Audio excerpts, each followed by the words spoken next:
Il est 8h54. La matinale d'Europe 1, 6h30, 9h. Antoine Janton.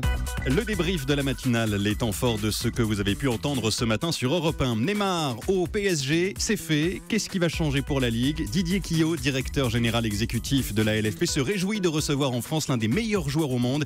Il était notre invité à 7h45. Ça va changer beaucoup de choses parce que Neymar, il a une valeur sportive, bien sûr. Il a aussi une valeur marketing, une valeur médiatique, une valeur économique. Il va contribuer à remplir les stades de Ligue 1, il va faire augmenter l'attractivité de la Ligue 1, la notoriété de la Ligue 1, à l'international en particulier. C'est plus de fans à lui seul que l'ensemble de tous les clubs de Ligue 1. Et bien sûr, dans des continents comme l'Asie ou l'Amérique du Nord, les diffuseurs voudront diffuser des matchs de Ligue 1 et ça va profiter à notre notoriété. Sans surprise, les supporters parisiens sont aux anges. Difficile d'en dire autant pour leurs rivaux marseillais. Écoutez leur réaction, c'était au micro de Yann Thérault dans le journal de 6h30.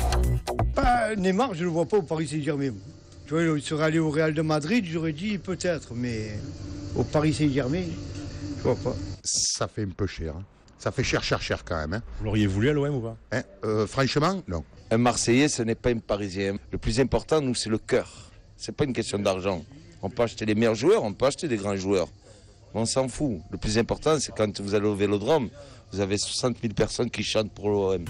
Quel avenir pour les constructifs au sein du parti Les Républicains ? Pas doute pour Daniel Fasquelle, député du Pas-de-Calais. Il faut en exclure certains.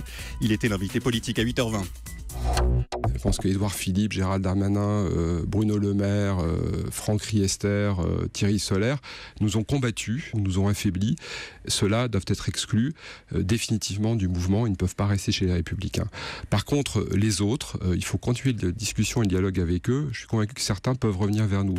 Les vacances aussi dans cette matinale. Mélanie Nounès a rencontré près de La Rochelle une famille qui est fidèle au même camping depuis 16 ans.